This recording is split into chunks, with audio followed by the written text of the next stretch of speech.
কি অসাধারণ জায়গায় দাঁড়িয়ে আপনার সাথে কথা বলতেছি।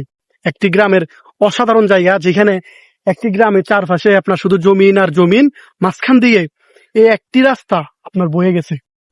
মানে এই রাস্তাটা গিয়ে একদম শহরে। কি অসাধারণ না?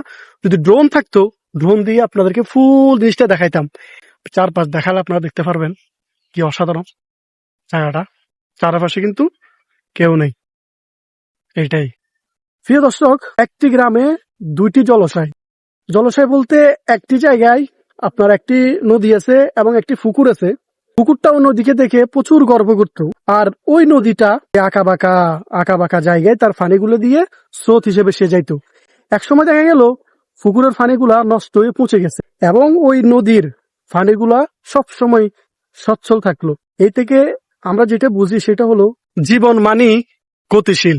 যে থেমে গেল সে স্থির হয়ে গেল, আর যে গতিশীল থাকলো সে নিজেকে সব সময় নতুন করে মানুষের সামনে তুলে ধরলো। কি অসাধারণ জায়গায় দাঁড়িয়ে আপনার সাথে কথা বলতেছি। একটি গ্রামের অসাধারণ জায়গা, যেখানে একটি গ্রামের চারপাশে আপনার শুধু জমিন আর জমিন, মাঝখান দিয়ে এই একটি রাস্তা আপনার বয়ে গেছে। দেখেন, চারপাশ দেখালে আপনারা দেখতে পারবেন কি অসাধারণ জায়গাটা। চারপাশে কিন্তু কেউ নেই। এইটাই।